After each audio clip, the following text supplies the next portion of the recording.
আজকে সামারিটা দেখব, ঠিক আছে? পুরো সিলেবাসে মিড টার্মে আমরা 4টা চ্যাপ্টার পড়েছি। একটু প্রথম থেকে আসি। ফার্স্ট চ্যাপ্টারে আমাদের ছিল কি কি টপিক ছিল? হেডার ফাইল ছিল, ভ্যারিয়েবল ছিল। সবার আগে আমরা যেটা করব একটু প্রোগ্রাম স্ট্রাকচারটা দেখি, যে একটা প্রোগ্রাম লিখতে হলে আমাদের কি কি লাগছে।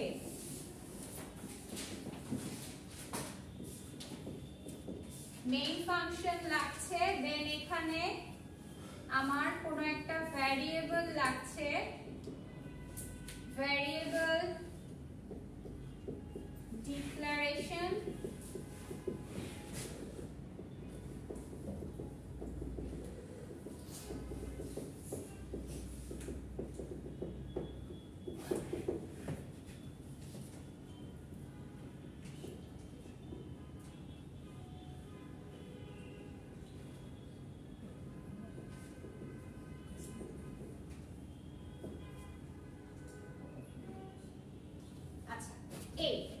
এটা হচ্ছে কি আমার একটা প্রোগ্রামে, যে কোনো প্রোগ্রামে এই জিনিসগুলো মাস্ট লাগে, তাই না?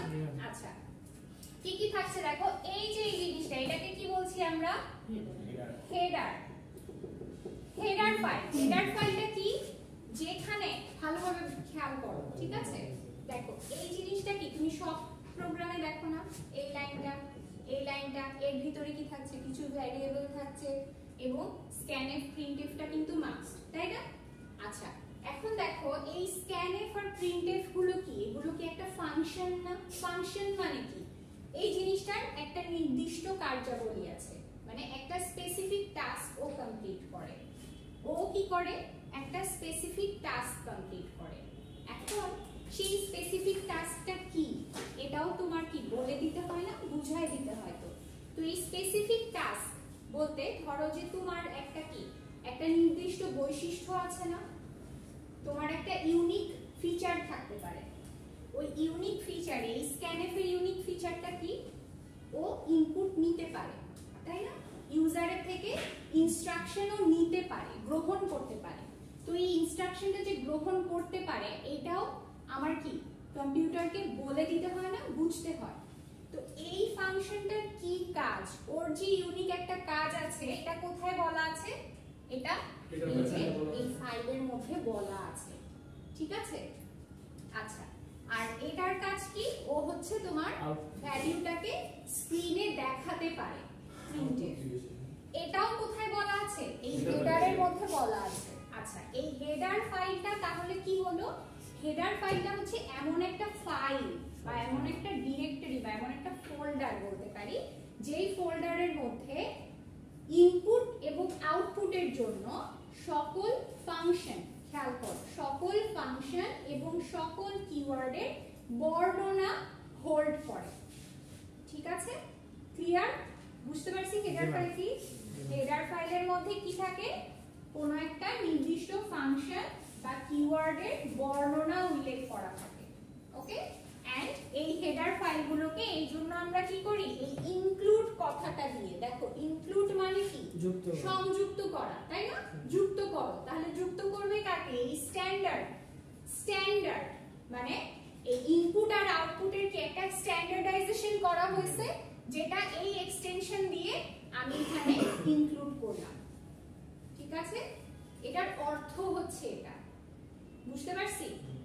সো এটাকে তুমি কি করতেছো? একটা কোড ওয়ার্ডের মাধ্যমে এখানে লিখে দিলাম, যেটা কিনা ডিজাইন করা হয়েছে, ডেভেলপাররা ডিজাইন করছে, ওগুলো নিয়ে আমার হেডের দরকার নাই, বুঝতে পারছি? আচ্ছা, সো প্রথম চ্যাপ্টারে আমরা পড়েছি যে হেডার ফাইলের সংজ্ঞাটা, ওকে, যেটা আমরা প্রোগ্রামের শুরুতে লাইনে সব সময় দিয়ে আসি। আচ্ছা, এরপরে আসো এইটা। এটা কি? এটা একটা ফাংশন। ফাংশন চেনার উপায় কি? এই যে এই সাইনটা থাকবে, যে কোনো নামের পাশে এই জিনিসটা থাকা মানে কি? এটা একটা ফাংশন, রাইট? আচ্ছা, এই ফাংশনটার নাম কি? মেইন। মেইন মানে কি? প্রধান ফাংশন। তার মানে প্রধান ফাংশন ওকে কেন বলা হচ্ছে? এই ফাংশনটা আমার প্রোগ্রামটাকে এক্সিকিউট করে। প্রোগ্রাম এক্সিকিউশনের জন্য আমার এই মেইন ফাংশনটা কম্পালসারি। আচ্ছা, এখন মেইন ফাংশনের সামনে তুমি চাইলে ইন্ট লিখতে পারো, ভয়েড লিখতে পারো, তোমার ইচ্ছা, এটাতে কোনো অসুবিধা নাই। ইন্ট কোন প্রোগ্রামে দেখবা আমি ইন্টিজার ইন্ট মেইন ব্যবহার করেছি, কিছু কিছু প্রোগ্রামে আমি ব্যবহার করেছি ভয়েড মেইন। সো এটা তুমি মানে এমন না যে যেই প্রোগ্রামে আমি ইন্ট ব্যবহার করেছি তোমাকেও ইন্ট ব্যবহার করতে হবে, তুমি ভয়েড ব্যবহার করতে পারো, কোনো অসুবিধা নাই, এটা অপশনাল। হ্যাঁ, এই জিনিসটা তুমি তোমার মতো পিক করবা। ওকে, আচ্ছা। সো মেইন ফাংশন কম্পালসারি কারণ main function is the entry point of a program and it is compulsory for successful execution of a program. Okay, বুঝতে পারছি মেইন ফাংশন। আচ্ছা, এখন ভিতরে ঢুকলাম। আমরা যখন কোন একটা সূত্র লিখি তখন কি করি, বা যখন কোন একটা অঙ্ক করি তখন কোন একটা কাজ করার জন্য কি করি, ব্র্যাকেট দিই না? যোগ করলাম, যোগ করার পরে আরেকটা জিনিস গুণ করার পরে কি ব্র্যাকেটের বাইরে এসে আবার গুণ চিহ্ন দিয়ে আরেকটা সংখ্যা লিখলাম, এরপরে কি আবার সেটাকে ব্র্যাকেটে এনক্লোজ করি না? অঙ্ক যখন করো সেম ওয়েতে চিন্তা করো। এই ফাংশনটা কি বললাম, এটা প্রধান ফাংশন, তার মানে কি এর ভিতরেই আমার সকল কার্যাবলী থাকবে, সকল আমার যে ক্যালকুলেশন গুলো আছে আমি কি এর ভিতরে করব না, মেইন ফাংশনের ভিতরে করব। এটা কি অন করছো? আচ্ছা, মেইন ফাংশনের ভিতরে করছি, তাই না? সো মেইন ফাংশনের ভিতরে করতে হলে তার মানে কি করতে হবে, একটা ব্র্যাকেট আমার দিতে হবে এবং কি করতে হবে, সব কাজ শেষে আরেকটা ব্র্যাকেট দিয়ে শেষ করতে হবে। বুঝতে পারছি? তো এই ক্ষেত্রে আমার ব্র্যাকেট গুলো কি দরকার, এই সেকেন্ড ব্র্যাকেট বলি আমরা, তাই না? ম্যাথের ক্ষেত্রে, প্রোগ্রামিং এর ক্ষেত্রে ওই সেকেন্ড ব্র্যাকেটই ব্যবহার করবা, কিন্তু নামটা শিখবা কি, কার্লি ব্রেসেস। এটাকে বলা হচ্ছে কি কার্লি ব্রেসেস, কোঁকড়ানো না ব্র্যাকেটটা, কার্লি ব্রেসেস, ব্র্যাকেটকে ব্রেসেসও বলা হচ্ছে। ওকে, ঠিক আছে। আচ্ছা, এরপরে আসো ভিতরে। ভিতরে যখন আমরা যে কোনো কাজ করি, ধরো তুমি যখন ম্যাথ করো তখন কি করো, লিখো না মনে করি x = এটা বা y = এটা। তোমার যে কোনো ম্যাথের যে নাম্বারস গুলো দেয়া থাকে কোন একটা ভ্যারিয়েবল ধরে নাম্বার গুলো ইনপুট করো না, নাকি এমনি এমনি নাম্বার দিয়ে ম্যাথ করো? এমনি এমনি কি করা যায়? এমনি এমনি তো করা যায় না, কোন একটা ভ্যারিয়েবল তো লাগে, চলক লাগে একটা, যার মধ্যে তুমি মানটা ধরে নিয়ে কাজগুলো করবা। কখনো কি 5 10 এভাবে ক্যালকুলেট করো না, x y ধরে ক্যালকুলেট করো। প্রোগ্রামের ক্ষেত্রেও তাই, তোমার কোন একটা কাজ করার জন্য অবশ্যই কি করতে হবে, ভ্যারিয়েবল মাস্ক লাগবে। ভ্যারিয়েবল কি বলা হচ্ছে, ভ্যারিয়েবল অর্থাৎ হচ্ছে চলক, যেখানে আমার মানগুলো স্টোর করা থাকে। ঠিক আছে? সো ভ্যারিয়েবল হচ্ছে আমার চলক, রাইট? যেখানে আমার মান থাকবে, তার মানে আমার মেমোরি লোকেশনে একটা জায়গার নাম হচ্ছে কি, ভ্যারিয়েবল। আচ্ছা, ভ্যারিয়েবলের নাম কি রকম হবে সেটার জন্য কি থাকে, আমার কিছু নিয়মাবলী দেয়া আছে, যে আমি ভ্যারিয়েবল নাম লেখার জন্য কি করতে পারবো, যে কোনো নাম ব্যবহার করতে পারবো, কিন্তু কি করতে হবে, অবশ্যই নাম্বার আর লেটার, ক্যারেক্টার এবং আন্ডারস্কোর, এই তিনটা জিনিসই ব্যবহার করতে পারবো ভ্যারিয়েবলের মধ্যে। কোনো স্পেশাল ক্যারেক্টার যেমন @, তারপরে হ্যাশ, $, এগুলো কি ভ্যারিয়েবলের নামে ব্যবহার করা যায়? এগুলো করা যাবে না। সো একটা নিয়মাবলী দেয়া আছে স্লাইডে, ওটা সুন্দর করে পড়ে নিব যে কি কি ধরনের নামগুলাই আমরা এখানে ব্যবহার করতে পারবো। আচ্ছা, এখন এই ভ্যারিয়েবল ডিক্লারেশনটা বলতে কি বোঝাচ্ছে, ভ্যারিয়েবলটার মধ্যে তুমি কি ধরনের ভ্যালু রাখবা এটা তুমি এই লাইনটাতে বলে দিবা। কিরকম ভ্যারিয়েবল, ধরো যে a, এটা কি ভ্যারিয়েবল, তাই না? এখন এর মধ্যে তুমি রাখতে চাচ্ছ 5, এটা কি একটা পূর্ণ সংখ্যা, তাই না? সো পূর্ণ সংখ্যা যে তুমি এর মধ্যে রাখতেছো, এইটা তোমার এই লাইনটাতে বলে দিতে হবে। পূর্ণ সংখ্যার জন্য আমরা কি ধরনের টাইপ, এটা কি একটা ডাটা না, একটা ডেটা, এই ডেটাটার ধরন কি, পূর্ণ সংখ্যা মানে কি ইন্টিজার, রাইট? এটা একটা ইন্টিজার সংখ্যা।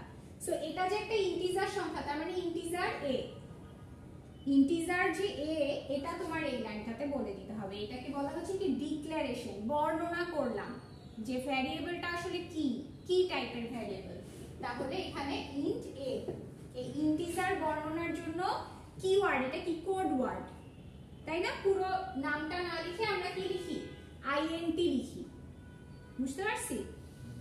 আর কি কি আমরা টাইপ ব্যবহার করি এখানে, int float ডাবল আর কি ক্যারেক্টার, তাই না? সো ফ্লট হচ্ছে কি ভগ্নাংশ, ফ্র্যাকশনাল ভ্যালু, ডাবল ও ফ্র্যাকশনাল ভ্যালু, এটা হচ্ছে ছোট সংখ্যার জন্য, এটা কি বড় সংখ্যার জন্য, আর এটা কি ক্যারেক্টার হচ্ছে কি a b c d। যদি তুমি কোনো লেটার এই ভ্যারিয়েবলের মধ্যে রাখতে চাও, আমি পারবো না এখানে রাখতে একটা i, পারবো তো? সো এই ক্যারেক্টার যদি রাখতে চাই তখন আমরা এটা ব্যবহার করব, ক্লিয়ার? সো কি করতে হবে, ডিক্লারেশনটা দিতে হবে, প্রথমে ভ্যারিয়েবলের নাম যাই লিখি তার পূর্বে কি করে দিতে হবে, মেনশন করে দিতে হবে যে এই ভ্যারিয়েবলটা কি টাইপের হবে, যেটাকে আমরা বলছি কি ডাটা টাইপ, মানে ডাটার ধরন। ওকে, মনে হচ্ছে এক একটা লাইন অনেক বেশি কি বোঝার, অনেক বেশি ডিসকাস করছি, কিন্তু জিনিসটা কিন্তু সহজ, খুবই সহজ। তুমি ম্যাথের মতো করে, এক্স্যাক্টলি ম্যাথের মতো করে চিন্তা করো, ঠিক আছে? আচ্ছা, এরপরের লাইনে দেখো ইনিশিয়ালাইজেশন, এটা কি অপশনাল, অপশনাল না, আমরা চাইলে নিজে একটা ভ্যালু দিয়ে দিতে পারি, অথবা অথবা কি করতে পারি, ইউজারের থেকে ইনপুট নিতে পারি এই ভ্যালুটা। সো এটা যদি ইনিশিয়ালাইজ করতে চাই তাহলে কি রকম করব, ধরো a = 5 বলে দিলাম, সো এটা এই লাইনে বলে দিলাম, অথবা এটা নাও বলতে পারি, তাই না? আচ্ছা, এরপরে আসলে এই scanf ফাংশন কি করি, ইনপুট নেওয়ার জন্য ব্যবহার করি, রাইট? সো এটা হচ্ছে ইনপুট নেওয়ার জন্য ব্যবহার করতেছি, আর প্রিন্টএফটা কি করতেছি, আউটপুটের জন্য ব্যবহার করতেছি। কিভাবে করব, scanf এর মধ্যে যদি ইনপুট নিতে চাই তাহলে কি লিখতে হবে বলো তো, scanf এর পরে এখানে ধরো যদি এই ডেটাটা টাইপ হয় ইন্টিজার, তাহলে এখানে কি করতে হবে, %d দিতে হবে। আচ্ছা, এটাকে বলা হয় কি, ওই ডাটাটার ফরম্যাট স্পেসিফাই করে দেয়া। ইন্টিজার c কখন হয়, c হয় হচ্ছে ক্যারেক্টারের ক্ষেত্রে, শুধু ক্যারেক্টারের ক্ষেত্রে %, তোমার ইন্টিজারের ক্ষেত্রে %d, ফ্লটের ক্ষেত্রে %f, ডাবলের ক্ষেত্রে %lf। অ্যাকচুয়ালি ডাবলটা হচ্ছে কি লং ফ্লট না, ফ্লটের লার্জার ভার্সন, এইজন্য lf। হ্যাঁ, আচ্ছা, আর ক্যারেক্টার হচ্ছে কি %c। ওকে, আচ্ছা, মডুলাস ওটা ডিফারেন্ট, ওটা হচ্ছে অপারেটর। যখন তুমি কোন একটা অপারেশন ক্যালকুলেশন করতে যাচ্ছ তখনই আবার এই পার্সেন্টটা কি হয়ে যাবে, মড হয়ে যাবে, মডুলাস হয়ে যাবে, ঠিক আছে? ওই মডুলাস মানে কিন্তু আবার পরম মান না, তাই না, ভাগশেষ নির্ণয়। আচ্ছা, ওটাতে পরে আসছে। সো এখানে কি হলো দেখো, scanf যদি আবার ইনপুট নিতে চাই তাহলে কি করব, এখানে ডাবল কোটেশনের পরে একটা কমা দিতে হবে। এগুলো হচ্ছে কি, এগুলো সিনট্যাক্স, কিভাবে লিখতে হয় সেটার ধরন। আচ্ছা, কমা দিয়ে এখানে কি করতে হবে, আমার বলে দিতে হবে যে তুমি এই এর যে ফাঁকা স্থানটা আছে এই শূন্য স্থানের মধ্যে তুমি এই মানটাকে রাখো। সেটার জন্য কি বলে দিতে হবে, ওটার কি অ্যাড্রেস না, এটা একটা অ্যাড্রেস না, এই অ্যাড্রেসের মধ্যে কি রাখতেছি, আমি একটা মান রাখতেছি। তো আমি যে ইনপুট নিব এই অ্যাড্রেসের মধ্যে রাখবো, এটাকে বলার জন্য একটা ছোট আমার ইনস্ট্রাকশন দিতে হবে, যেটাকে আমরা বলি অ্যাড্রেস অফ, এন্ড সাইনটা দেই না scanf এর পরে, এই এন্ড সাইনটা দিয়ে আমি বলে দিচ্ছি যে এখানে তুমি এই ডেটাটাকে রাখো। আচ্ছা, এরপরে কি করব, কার অ্যাড্রেসে রাখবো, এর অ্যাড্রেসে রাখবো, ঠিক আছে? অ্যাড্রেস অফ এ, শেষ। scanf বুঝতে পারছি? কোনো প্রশ্ন আছে? আচ্ছা, এরপরে আসো printf। scanf এবং printf এর সিনট্যাক্সটা মোটামুটি একই রকম, শুধু একটু স্লাইড ডিফারেন্স আছে। এখানে কি করতে হয়, এখানেও কি করবা, %d, অবশ্যই ডাবল কোটেশন দিতে হবে। দেওয়ার পরে এখানে কি করবা, এখানে তুমি ভ্যালু অলরেডি আছে, এখন সেটাকে কি করতে হবে, প্রদর্শন করতে হবে, তাই না? সো এখানে শুধু ভ্যারিয়েবলটাকে কল করে দিলেই হয়ে যাবে, এখানে আর এই অ্যাড্রেস অফ সাইনটা লাগতেছে না। কারণ অ্যাড্রেস অফ সাইনটা কেন দিয়েছিলাম, কারণ তখন কোনো ভ্যালু ছিল না, ওখানে নেয়ার জন্য ওকে বলে দিতে হচ্ছিল যে ওর অ্যাড্রেসে রাখো। এখন ওর অ্যাড্রেসে তো অলরেডি ভ্যালু আছে, তাহলে কি হবে, তুমি এখন বলবা যে ওই ভ্যারিয়েবলটার মধ্যে যেটা রাখা আছে ওটাকে তুমি দেখাও, প্রিন্ট করো, ইনস্ট্রাকশন দিচ্ছ তো, তাই না? সো এখানে তুমি কি করবা, শুধু এখানে ওই ভ্যারিয়েবলটাকে নিয়ে এসে এখানে বসাই দিবা। বুঝতে পারছি? ক্লিয়ার? scanf printf। এখন দেখো printf যখন আমরা দেই, এটা কি আমরা ইউজারকে দেখাই না, ইন্টারফেস একটা, তাই তো, যেটা আমার যে কিনা আমার ক্লায়েন্ট সে দেখতেছে। এখন তুমি কি চাইবা যে এই printf এর ভিতরে যত ধরনের কারুকার্য করা যায়, যত সুন্দর দেখানো যায় আমার আউটপুটটা, তাই তো? এখন printf এর ভিতরে তুমি কি করবা, এই ডাবল কোটেশনের ভিতরে একটা ডাবল কোটেশন লিখি না, এই ইনভাইটেড কমার ভিতরে যা লিখবা, কোনো মেসেজ যদি দেখাতে চাও ইউজারকে যে তুমি ইনপুট একটা দাও, বা যে ইনপুটটা দিয়েছো সেটার আউটপুট হচ্ছে এটা, ঠিক আছে, এই ধরনের কোনো লেখা যদি দেখাতে চাও তাহলে এর ভিতরে আমি লিখব, ঠিক আছে?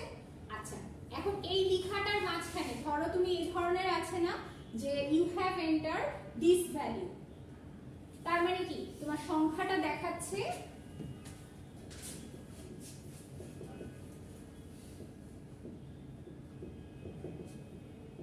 এন্টার, এখানে ধরো যে 5,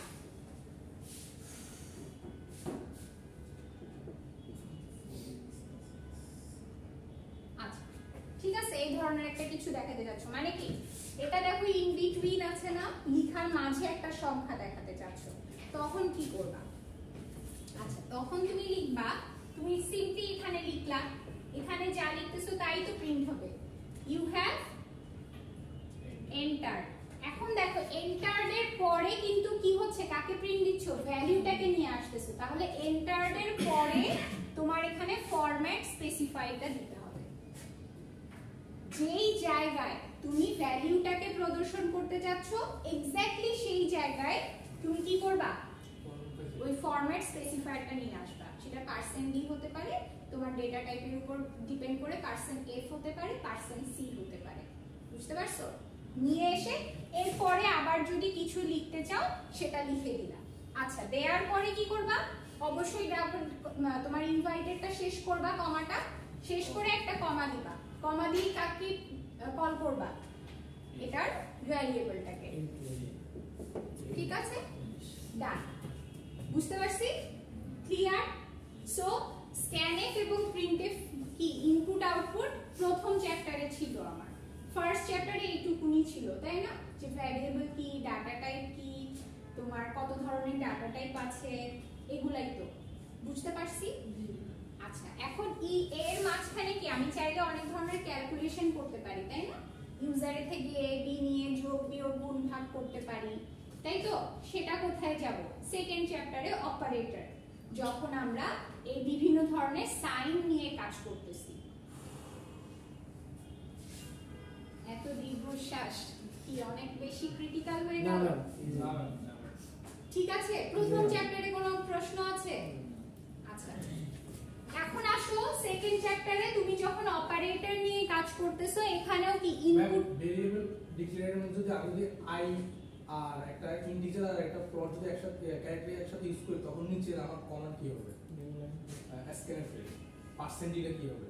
আচ্ছা, একই সাথে যদি তুমি দুইটা ভ্যালু ইনপুট নিতে চাও ডিফারেন্ট টাইপের, তাহলে কি করবা, দেখো তুমি ধরো এখানে কমা দিবা, কমা দিয়ে কি, এখানে কমা দিব না, এখানে কি লিখবো, %f, আরেকটা ভ্যালু নিয়েছো ফ্লোট, তাহলে কি %f, আচ্ছা দিয়ে এখানে কমা দিলাম, দেওয়ার পরে তুমি বাইরে এসে কি অ্যাড্রেস অফ a, ধরো যে এখানে একটা b নিয়েছো যেটা ফ্লোট ছিল, তাই না, বুঝছো? তাহলে কি করব, কমা দিয়ে আবার অ্যাড্রেস অফ b, মানে তোমার ফরম্যাট স্পেসিফায়ারটা দেখেও বুঝবে যে এখানে কি টাইপের ভ্যালুটা। আচ্ছা, আমরা ভেরিয়েবল লিখলে ধরুন মানটা ছিল এমন 5a, তো ওই ক্ষেত্রে কেমন ইউজ করব? ভ্যারিয়েবল ডিক্লারেশনে তুমি এটা বলতে চাচ্ছো যে ইন্টিজার a একটা নিয়েছি, আবার কি নিয়েছি, একটা ফ্লোট b নিয়েছো, তাই না? সংখ্যা দেওয়া আছে তো ওইখানে এর সাথে ওর এর মান মানটা এ পাই এর মানটা বলে দিবা। এ পাই তো ওই ক্ষেত্রে আমরা নিচে দিই। এটা হ্যাঁ যদি এটা বলে দিই তাহলে তো আর এটার দরকারই নাই, Direct print তাহলে আর করবো। স্ক্যানএফ আমি দিবই না, কারণ আমি কি আমার ভ্যালু অলরেডি দিয়েই দিয়েছি প্রোগ্রামে, তাহলে কি আর ইউজারের থেকে ইনপুট নিব না, তখন আমি আর এই লাইনটা ব্যবহারই করব না। ওকে, এখানে নিউ লাইনের ব্যবহার হয়। ও নিউ লাইনের ব্যবহারটা, নিউ লাইনের ব্যবহার কি আমি কি বললাম যে আমরা ভিজুয়ালাইজেশনে সকল ধরনের কারুকার্য করব। তো এখন আমি চাচ্ছি যে এই যে ইউ হ্যাভ এন্টার্ড, এটা তো আমি ছোট ঘরে লিখছি তাই এরকম ভাবে লিখছি, যখন আমি এটাকে প্রিন্ট করব এটা কি পুরোটা এক লাইনে দেখাবে না? এখন যদি আমি এমনই চাই যে ইউ হ্যাভ দেখালো, এন্টারটা পরের লাইনে আসবে, মানে এখানে একটা লাইন গ্যাপ তুমি চাও, তখন কি করবা? তখন সেটাকে বলা হয় স্কেপ সিকোয়েন্স। হ্যাঁ, এই স্কেপ সিকোয়েন্স গুলো ব্যবহার করা হয় প্রোগ্রামে তোমার আউটপুট ডিজাইনিং এর ক্ষেত্রে, ভিজুয়ালাইজেশন ইন্টারফেসটাকে সুন্দর করার জন্য। ঠিক আছে, এখন সেটার জন্য ইউ হ্যাভ এর পরে তুমি কি চাচ্ছ? একটা লাইন গ্যাপ চাচ্ছ, এন্টারটা চাচ্ছ পরের লাইনে আসুক, তাহলে কি করবে? এখানে একটা ব্যাকস্ল্যাশ এন ব্যবহার করে দিব। ওকে, ব্যাকস্ল্যাশ এন। আচ্ছা, এন্টার তুমি দিলা, এন্টার এর পরে আবার একটা নিউ লাইন চাচ্ছি, তাহলে ব্যাকস্ল্যাশ এন। যেই জায়গায়, হ্যাঁ জি, ইউজার থেকে ইনপুট নেওয়ার যে কমান্ডটা সেটা কি যাবে? স্ক্যান। ইনপুট নেওয়ার জন্য input A is equal to ফাঁকা রেখে তারপর কিছু লিখতে হয়। মানে এই জায়গায়, হ্যাঁ এই জায়গায় তুমি ইনপুট দিলা না, তাই না? এ ফাঁকা রাখবা। আচ্ছা, এখন এখানে তুমি তাহলে কি ইউজারের থেকে ইনপুট নিবা, স্ক্যানে এটা কি আছে ইন্টিজার, তাহলে কি নিছো পার্সেন্ট নিয়ে কি করবা? ইনভাইটেড কমা দিবা, দিয়ে কমা দিয়ে অ্যাড্রেস অফ এই কমান্ডটা দিতে হবে। প্রশ্নের উত্তর কি পাইছো? প্রশ্নটা আমি আরেকবার, এ ইজ ইকুয়াল টু ক্যারেক্টার মানে কি জন্য লাগে? আচ্ছা যদি কোনো ক্যারেক্টার ইনপুট নিতে চাই সেটা বলতে চাচ্ছ, আচ্ছা তাহলে ইন্ট ব্যবহার করব না, ক্যারেক্টারের জন্য কি ব্যবহার করব? ক্যারেক্টার এই যে কার বা char, C H A R, right? ক্যারেক্টারের জন্য এটা ব্যবহার করব, ধরো সি। আচ্ছা, একই ভ্যারিয়েবল কিন্তু তুমি বারবার নিতে পারবে না। এ কি, এর যে নামটা এটা কি ইন্টিজারের জন্য বরাদ্দ না? তাহলে কি যখন তুমি আবার আরেকটা নতুন ভ্যারিয়েবল ডিক্লেয়ার করতেছো তখন অবশ্যই ওই নামটা থেকে ভিন্ন নাম হতে হবে।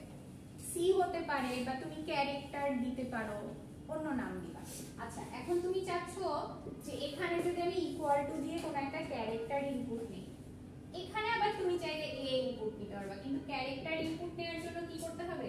একটা ইনভাইটেড কমার ভিতরে তোমার ক্যারেক্টারটা বলে দিতে হবে। এটা হচ্ছে লিখার নিয়ম, ঠিক আছে? আর যদি তুমি ইউজারের থেকে ইনপুট নিতে চাও তাহলে কি করব? এখানে কি আর দিব ভ্যালুটা? এখানে দিব না, তাহলে কি করতে হবে? স্ক্যানএফের ভিতরে একটু বলো তো। স্ক্যানের উপর হচ্ছে পার্সেন্টেজ সি আর এটা হচ্ছে and C. And C, very good, ঠিক আছে, ডান। তাহলে আমার ইনপুট আউটপুটটা বোঝা গেল। আচ্ছা, তাহলে স্ক্যানএফ কি করতেছে? তোমার ইনপুট নেওয়ার জন্য ব্যবহার করতেছি, আর প্রিন্টএফ এ কি করতেছি? আউটপুট দিচ্ছি। ওকে, সো এই জিনিসটা যদি আমরা পারি তাহলে কি আমরা এখন অপারেটরের ব্যবহারগুলো পারবো না? অপারেটর কি তুমি এখন যোগ বিয়োগ গুণ ভাগ করতে পারবা না? ধরো দুইটা ইন্টিজার সংখ্যা নিলা, দুইটা ইন্টিজার সংখ্যার মধ্যে কি একটা ক্যালকুলেশন করতে পারবা? পারবা না ক্যালকুলেশন করতে? ক্যালকুলেশন কিভাবে করব? নরমাল ম্যাথমেটিক্স এর মতো করব। ধরো আমি এখানে কি a আর b, আচ্ছা একই টাইপের যদি দুইটা ভ্যারিয়েবল নাও তাহলে একই লাইনে আমরা লিখতে পারবো, ঠিক আছে? আচ্ছা, যদি a b এর মধ্যে ক্যালকুলেশন করতে চাই তাহলে তোমার কি করতে হবে? ধরো যে সাম নামক একটা ভ্যারিয়েবল নিলা, সেটাও ইন্টিজার, যোগ করতে চাও তাহলে এই সামের মধ্যে কি করবা? মানে যেই কাজই করো না কেন ভ্যারিয়েবলটা ডিক্লেয়ার করে আসতে হবে। এই নামের মধ্যে কি করতে চাচ্ছ? a আর b কে যোগ করে রাখতে চাচ্ছ, হ্যাঁ? সো এরকম তুমি গুণ ভাগ সবই তো করতে পারবা, তাই না? আচ্ছা এটা গেল। আর অপারেটরের মধ্যে কি কি অপারেটর আছে? রিলেশনাল অপারেটর আছে, ইউনারি অপারেটর আছে। রিলেশনাল অপারেটর আমরা কোথায় যাব? চ্যাপ্টার 3 তে চলে যাব রিলেশনাল অপারেটর যখন করছি, তাই না? আচ্ছা সো এখানে গেল চ্যাপ্টার 2 এর যে অপারেটর পার্টটা, এটা তোমরা একটু দেখে নিও, ঠিক আছে? ওখানে দেখে তোমরা দেখবা যে প্রত্যেকটা অপারেটরের নিচে একটা করে एग्जांपल দেয়া আছে। ওই एग्जांपल গুলো দেখে ওখানে দেখবা আউটপুটও দেয়া আছে। এখন তো তুমি ইনপুট আর আউটপুটের ব্যাপারটা বুঝে গেছো, তাই না? এখন তুমি কিন্তু দেখলে বুঝবা যে কি ইনপুট নিচ্ছে এবং কি ক্যালকুলেশন করে একটা আউটপুট আমাকে দিচ্ছে, ঠিক আছে? একটু দেখো, এজন্য বলছিলাম যে এখনই ফোনের মধ্যে মিলাও, সাথে সাথে মিলাও, তাহলে কোশ্চেন আসবে, ঠিক আছে? আচ্ছা যাই হোক, সো চ্যাপ্টার 2 গেল, ওকে? এখন দেখো চ্যাপ্টার 3 তে আমরা কি লিখেছি? ইফ এলস, তাই না? মানে কন্ডিশনাল স্টেটমেন্ট। চ্যাপ্টার 3 তে আমরা দেখেছি কন্ডিশনাল কন্ট্রোল স্টেটমেন্টস। আচ্ছা কন্ডিশনাল কন্ট্রোল স্টেটমেন্ট কখন ব্যবহার করব? আমরা দেখলাম যে কিভাবে ইউজারের থেকে একটা ইনপুট নিতে পারি এবং কিভাবে সেই ইনপুটটাকে বিভিন্ন ধরনের ম্যানিপুলেশন করে, মানে যোগ বিয়োগ গুণ ভাগ করে আবার কি করতে পারি? সেই জিনিসটাকে আউটপুট হিসেবে দেখাতে পারি। এখন ধরো যদি কোনো ডিসিশন মেক করতে হয়, মানে কম্পেয়ার করতে হয়, ধরো দুইটা ভ্যারিয়েবলের মধ্যে তুমি কম্প্যারিজন করবা, তাই না? এরকম তো সিচুয়েশন আসে, যেটা একটা সিম্পল एग्जांपल কি ছিল? ইভেন আর অড, তাই না? একটা জোড় সংখ্যা তুমি প্রিন্ট দিতে চাচ্ছ, তাহলে কি করতে হবে?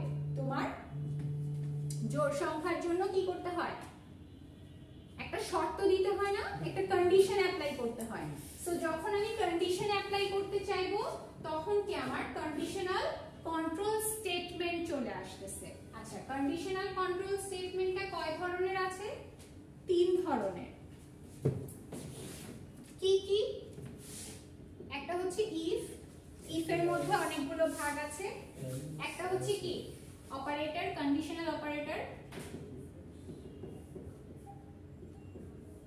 কি কি কন্ডিশনাল অপারেটর? একটা কোশ্চেন মার্ক আর কি একটা কোলন, তাই না? আর একটা কি আছে?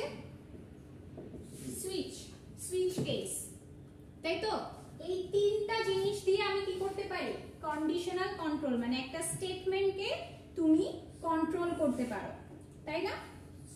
পারি তো এই তিনটা জিনিস দিয়ে। আচ্ছা ইফ এর মধ্যে কি রকম ব্যবহার আছে এখন দেখো, আমি জাস্ট থিওরিটা বোঝাবো, তোমরা চ্যাপ্টারে সুন্দর ডিটেইলস দেয়া আছে, দেখবা, পড়বা বাসায় গিয়ে, ওকে? যারা বুঝি তারা বুঝি, যারা বুঝতে পারতেছি না একটু মনোযোগ দেই প্লিজ। আচ্ছা তো দেখো ইফটা আমরা এই যে শুধু ইফ, ইফ এর সিনট্যাক্সটা কি? ইফ এর পরে একটা কন্ডিশন থাকবে, অবশ্যই কি থাকতেছে? এটা কিন্তু বেসিক স্ট্রাকচারের মেইন ফাংশনের ভিতরে থাকতেছে, হ্যাঁ? মেইনের আগ পর্যন্ত কিভাবে লিখতে হয় সেটা কিন্তু আমরা দেখলাম, সো এটা আমি আর এখন লিখছি না, বুঝতে পারছি? আচ্ছা সো দেখো ইফ এর মধ্যে আমরা কি করি? এখানে একটা শর্ত ইমপ্লিমেন্ট করি। শর্তটা কিভাবে দিব? শর্তটা আমি আমার যে প্রবলেম যেটা আমি সলভ করতে চাচ্ছি সেটার উপর বেস করে কন্ডিশন দিব, আমার logic wise, okay? Clear? So if এভাবে লিখবো, ইফ এর আন্ডারে কি থাকবে? একটা স্টেটমেন্ট থাকবে, যেটা বললাম। ইফ কি? এটা একটা ফাংশন না? যেহেতু এখানে ব্র্যাকেট আছে তার মানে কি এটারও একটা নির্দিষ্ট কাজ আছে। ওর কাজটা কি?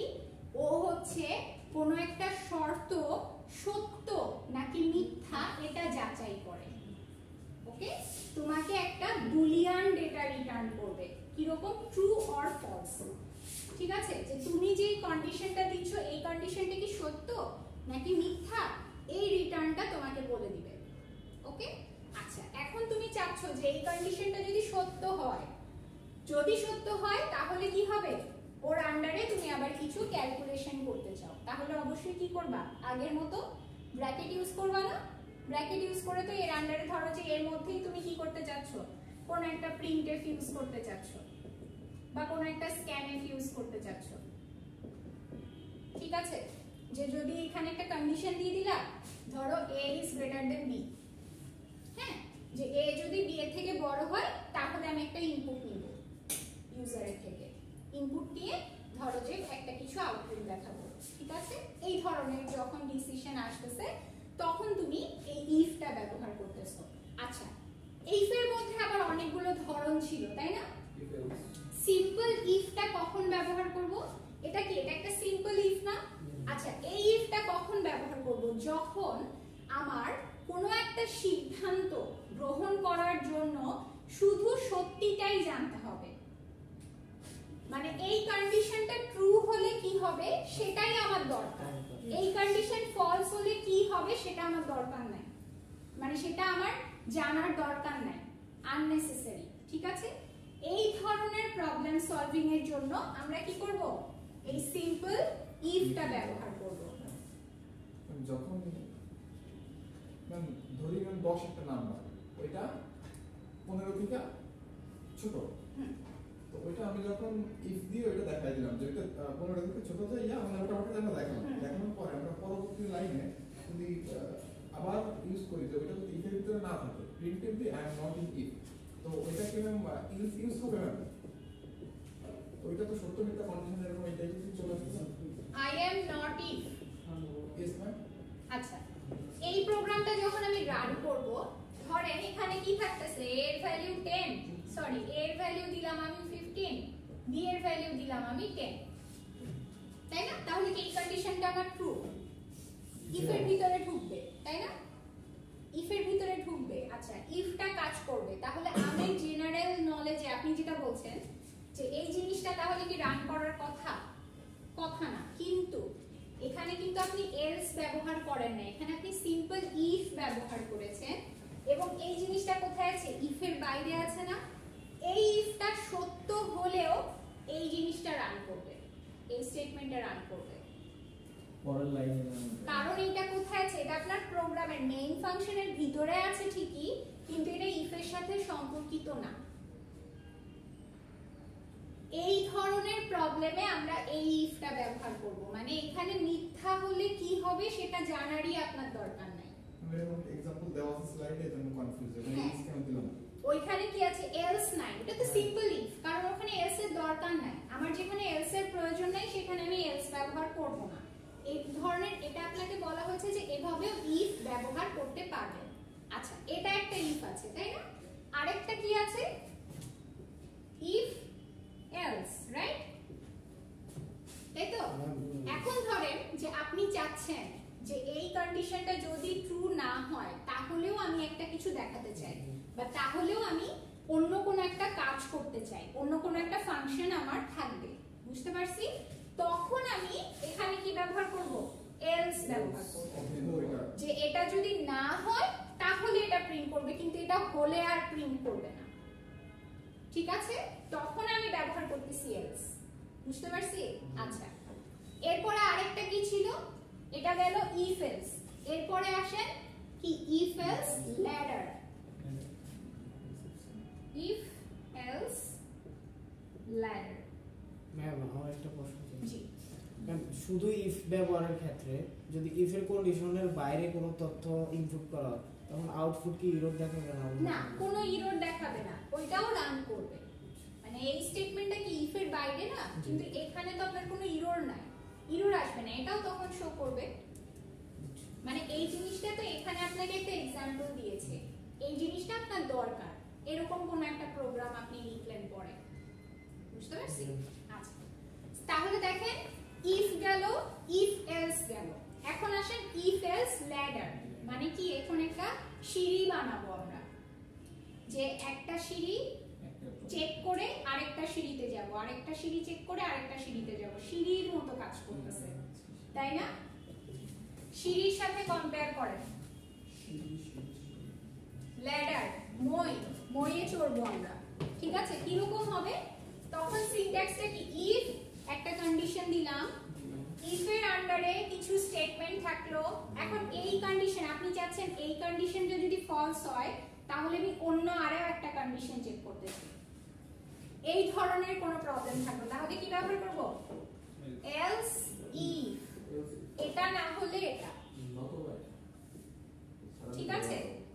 সো এইভাবে আপনি চাইলে মাল্টিপল কন্ডিশন ব্যবহার, আবার কি করবেন? আবার এলস ইফ, আবার এলস ইফ, এরকম আপনি অনেকগুলো কন্ডিশন করব ঠিক আছে আচ্ছা এরপরে সবার লাস্টে কিন্তু এটার একটা কি আছে একটা তোমার নিয়ম আছে মানে একটা কম্পালসারি সবার শেষে একটা এলস থাকতে হবে মানে যদি কোনো কন্ডিশনই আমার রান না করে তাহলে যে কোনো একটা স্টেটমেন্ট থাকবে যে কোনো কিছুই হলো না তাহলে একটা কিছু প্রিন্ট করব ঠিক আছে আচ্ছা এটা গেল ল্যাডার আরেকটা কি ছিল নেস্টেড নেস্টেড ইফ বাসার মতো কাজ করে তাই না বাসার মধ্যে মানে একটা ইফের বাসায় অনেকগুলা ইফ থাকবে সেটা কি রকম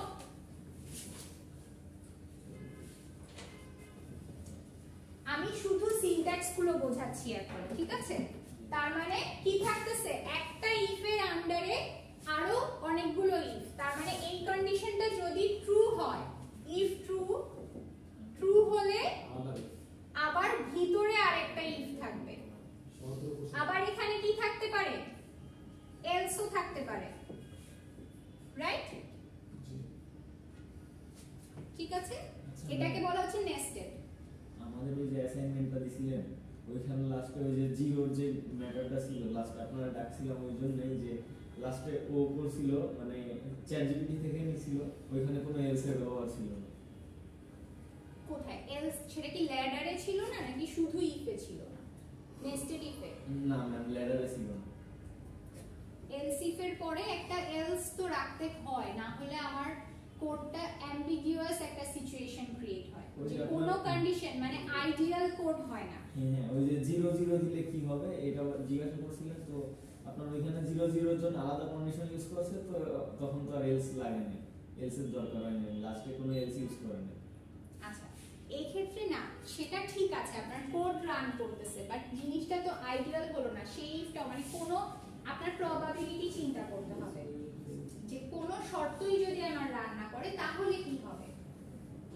তাহলে কোনো একটা অপশন তো রাখতে হবে তাই না যেটা ইউজারকে আমার দেখাবে যে কোনো কিছুই না হলে এই জিনিসটা হবে ঠিক আছে আচ্ছা আরেকটা বিষয় হচ্ছে কোড আপনি অনলাইনে দেখবেন অনেক ভাবে করা আছে বিভিন্ন রকমের একই কোড মাল্টিপল ধরনে করা যায় ঠিক আছে সো আপনি ওই লজিক হচ্ছে বিভিন্ন জায়গায় বিভিন্ন রকম পাবেন আচ্ছা সো এটার মধ্যে দেখেন কি থাকতেছে ইফ এলস আবার ধরেন যে একটা এলস আছে নিশ্চয়ই থাকতে পারে তাই না ইফ এর এগেইনস্ট একটা এলস সো এলস এর আন্ডারেও আবার কি থাকতে পারে ইফ থাকতে পারে মানে এই এলসটার ভিতরে ঢুকে আবার কিছু কন্ডিশন চেক করলেন এরকম থাকতে পারে এই জিনিসটাকে বলা হচ্ছে কি নেস্টেড ইফ এলস ঠিক আছে আচ্ছা এরপরে আসে কন্ডিশনাল অপারেটর কন্ডিশনাল অপারেটরটা কি রকম কন্ডিশনাল অপারেটরটাও কি করে ইফ এলস এর মতো কাজ করে তাই না সো কন্ডিশনাল অপারেটরটাতে কি করতে হয় সিনট্যাক্সটা হচ্ছে প্রথমে আমার কন্ডিশন থাকবে এরপরে কোয়েশ্চেন মার্ক এটা কি সত্য এটা যদি সত্য হয় তাহলে এখানে একটা স্টেটমেন্ট কিছু একটা রান করবে কিছু প্রিন্ট করতে পারে বা আরো কোনো কাজ করতে পারে সত্য যদি না হয় না হলে কি এটা কোলনটা আপনি পাশেও লিখতে পারেন পরের লাইনেও লিখতে পারেন কোলন মানে কি এলস ইফ এটা আর এলস এলস এর পরে এখানে আবার স্টেটমেন্ট দিতে পারেন ঠিক আছে এই হচ্ছে আপনার কন্ডিশনাল অপারেটর এটাকে বলা হচ্ছে কন্ডিশনাল অপারেটর বা এটার আরেকটা নাম কি টার্নারি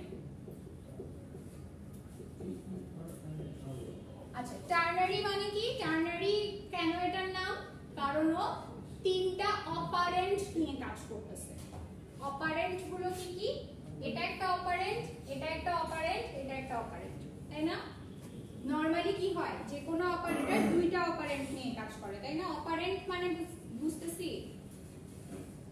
যাদেরকে নিয়ে অপারেটর কাজ করে সেটাকেই বলা হয় অপারেন্ট এখানে স্টেটমেন্ট কন্ডিশন গুলোকে বলা হচ্ছে কি অপারেন্ট সো এখানে তিনটা অপারেন্ট নিয়ে এই অপারেটরটা কাজ করতেছে এইজন্য এটাকে বলা হচ্ছে টার্নারি ওকে সো টার্নারি অপারেটরটা কিসের মতো কাজ করতেছে ইফ এলস এর মতো এটা ইফ এর মতো কাজ করতেছে এটা এলস এর মতো কাজ করতেছে। এখন এটাকেও চাইলে আপনি নেস্টেড ইফ এলস এর মতো লিখতে পারবেন, ঠিক আছে?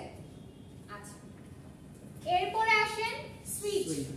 সুইচ কেস, সুইচ কেসও কি আপনার এই ইফ এলস এর মতোই কাজ করবে এক্স্যাক্টলি। এখন ধরেন আপনি একটা কোড, সিম্পল কোডকে খুব কমপ্লিকেটেড করে লিখতে চান, সেক্ষেত্রে আমরা কি করি, সুইচ ব্যবহার করি। বা কিছু কিছু স্পেশাল কোড থাকে যেগুলোতে আসলে সুইচটা ব্যবহার করলেই বেশি ইজি হয়। যেমন ধরেন যে মেনু ড্রিভেন আপনি একটা টেম্পারেচার কনভার্সন প্রোগ্রাম লিখবেন, সেক্ষেত্রে আপনার কি করতেছেন, ইউজারকে চয়েস যখন দিচ্ছেন 1 2, ও চয়েস মেক করতেছে, তখন সুইচে আপনি ইজিলি সেটা ক্যালকুলেট করতে পারতেছেন, রাইট?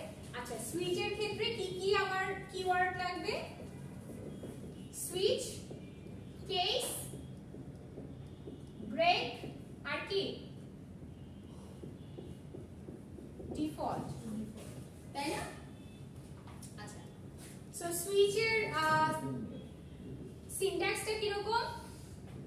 প্রথমে কি করতে হবে, সুইচের আন্ডারে একটা আমার স্টেটমেন্ট দিতে হবে, ঠিক আছে? স্টেটমেন্টটা কি রকম হতে পারে, ইফ এর মতো কাজ করতেছে, বা কোনো একটা অপারেটর ব্যবহার করতে পারেন, বা কোনো একটা নাম্বার ব্যবহার করতে পারেন, তাই তো? এখানে আমরা কি কি ব্যবহার করতে পারি, ইন্টিজার, ক্যারেক্টার অর ইনাম। ইনাম হচ্ছে ইউজার ডিফাইন্ড একটা ভ্যারিয়েবল, ইনাম। সো এখানে আমরা এই তিন ধরনের ছাড়া ফ্লট বা ডাবল টাইপের কোনো ফ্র্যাকশনাল ভ্যালু যদি আপনি এই সুইচের মধ্যে কাজ করেন, তাহলে কিন্তু আপনার প্রোগ্রামটা রান করবে না, বুঝতে পারছি? সো এখানে আপনি শুধুমাত্র ইন্টিজার, ক্যারেক্টার, ইনাম আমরা যেহেতু ইউজ করিনি এখনো, ইনামটা মাথা থেকে মুছেও ফেলতে পারেন, তার মানে এগুলোই শুধু ব্যবহার করতে পারতেছেন, ক্যারেক্টার এবং ইন্টিজার, ঠিক আছে? আচ্ছা, এখন দেখেন সুইচের স্টেটমেন্টটা কি ছিল, সুইচ, সুইচের আন্ডারে অনেকগুলো কি থাকবে, কেস থাকবে, কেস। এখন এই কেসটা কিসের মতো কাজ করতেছে, ইফ এর মতো কাজ করতেছে, ঠিক আছে? তাহলে কেস ধরেন যে 1, এখন কেস 1 তার মানে কি 1 নাম্বার কেসের সাথে যদি ম্যাচ করে, ইফ দিস কেস ইজ 1, তাহলে এখানে এর আন্ডারে স্টেটমেন্ট থাকবে, তাহলে এই ইফ এর ভিতরে ঢুকলো, এগুলো রান করলো, ঠিক আছে? বুঝতে পারছি? তাহলে এই কেসটা কিসের মতো কাজ করতেছে, ইফ এর মতো কাজ করতেছে, ওকে? আচ্ছা, আর যদি না হয়, এখন এখানে কেসে আপনি অনেকগুলো কেস দিতে পারেন, তাই না? কেস 2, কেস 3 এরকম থাকবে। আচ্ছা, এখন আরেকটা জিনিস হচ্ছে ব্রেক। ব্রেকটা কখন ব্যবহার করব, যখন কোনো একটা কেস সাদৃশ্য, মানে যেই ইফটা আমার রান করতেছে, ওই ইফটার পরে আমি আর সেকেন্ড কেসে যেতে চাচ্ছি না, তখন আমি কি করব, ব্রেক ব্যবহার করব। এখন ধরেন এই যে 2, কেস 2, এই 2 এর অর্থ কি, 1 + 1 না? তার মানে কি এখানেও কি এক নাম্বার কেসকে তো পাচ্ছে। সো এখানে যদি আমার ও কন্ডিশন মিট করে এখানে যদি আমার কাজ হয়েও যায়, তাহলেও কিন্তু 2 নাম্বার কেসেও ঢুকতেছে, তাই না? সো এই জন্য আমার কি করতে হবে, এরকম ধরনের সিমিলার কেস যদি থাকে যে একটার সাথে আরেকটা সাদৃশ্যপূর্ণ, তাহলে কি করতে হবে, প্রত্যেকটা কেসের পরে কি লিখে দিতে হবে, এই ব্রেক স্টেটমেন্টটা, এই ব্রেক কিওয়ার্ডটা লিখে দিতে হবে। বুঝতে পারছি? কখন ব্রেক লিখবো, যখন একটা কেস আরেকটা কেসের সাথে সিমিলারিটিস থাকবে, সাদৃশ্য থাকবে, তখন কি করব, এই ব্রেক কথাটা আমার প্রত্যেকটা কেসের পরে আমি লিখে দিব, ঠিক আছে? তাহলে কি হবে, আমার যদি এই কেসটাতে আমার মিলে যায়, পেয়ে যায় প্রথমে, তাহলে আর পরের কেসে যাবে না, এখান থেকে আমার ডিরেক্টলি প্রোগ্রামটা টার্মিনেট হয়ে যাবে, ওকে? আচ্ছা, এখন কোন কেসই যদি রান না করে, তাহলে কি করব, ডিফল্ট। ডিফল্টটা তাহলে কিসের জন্য ব্যবহার হচ্ছে, এলস এর মতো কাজ করতেছে, ঠিক আছে? সো ডিফল্টের মুখ শেষে আছে, এখানে প্রত্যেকটা কেসের পরে কি দিচ্ছি আমরা, কোলন ইউজ করতেছি, রাইট? সো ডিফল্টের পরে কোলন দিয়ে কি করব, এখানে আমি কোন স্টেটমেন্ট এলস, যে কোনো কিছু রান না করলে এটা, তাহলে কেস হচ্ছে ইফ এর মতো কাজ করতেছে, ডিফল্ট হচ্ছে এলস এর মতো কাজ করতেছে, ওকে? বুঝতে পারছি? ক্লিয়ার? আচ্ছা, তাহলে সুইচ গেল, এরপরে কি আছে? 4 নাম্বার চ্যাপ্টার, 3 শেষ। লুপ। এই পর্যন্ত কি সিনট্যাক্স কোনটা কিভাবে কাজ করতেছে বুঝতে পারছি? কোনো কোয়েশ্চেন নাই কারো, রাইট? না আজকে আর ম্যাম এগুলো এক্সামে ইমপ্লিমেন্ট করার কিছু কৌশল বলে।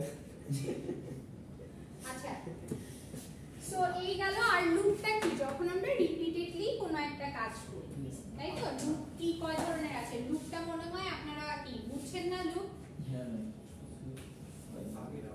মানে এখন যারা না পড়ে তাই বলতেছেন যে কেন বুঝছি না। না ম্যাম আরেকটু বলে দিও।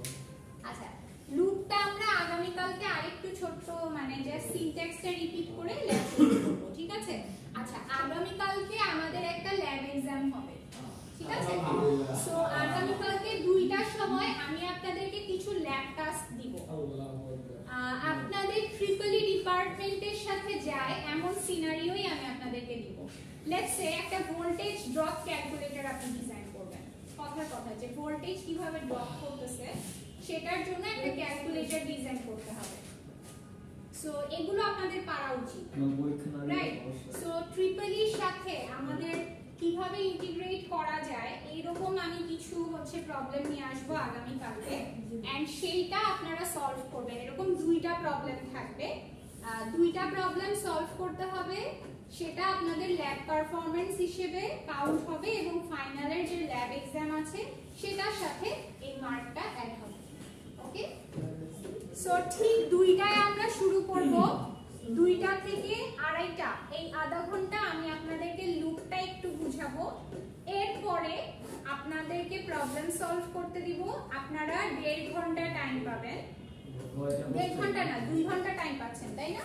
3টা থেকে 5টা, 3টার সময় ঠিক শুরু করবেন। 3টা থেকে 5টা 2 ঘন্টা টাইম পাবেন। 2টা প্রবলেম সলভ করতে হবে। যার আগে শেষ হয়ে যাবে সে আগে বাসায় চলে যাবে, আমাকে দেখায় চলে যেতে পারবেন। প্র্যাকটিস করার মতো প্র্যাকটিস আমি আপনাদেরকে যা যা প্রোগ্রাম করিয়েছি সেগুলোই প্র্যাকটিস করেন এবং সিমিলার প্রোগ্রাম সলভ করেন। ওকে, আর আমি আপনাদেরকে আজকে যেই 3rd চ্যাপ্টারের লুপের উপরে কিছু প্র্যাকটিস করিয়েছিলাম না, সেটা আজকে আপনাদেরকে দিয়ে দিচ্ছি এখনই। সো ওগুলো দেখেন, প্র্যাকটিস করেন। আজকে সারা দিন আছে, সারা রাত আছে, কালকেও মোটামুটি 2টা পর্যন্ত সময় পাবেন।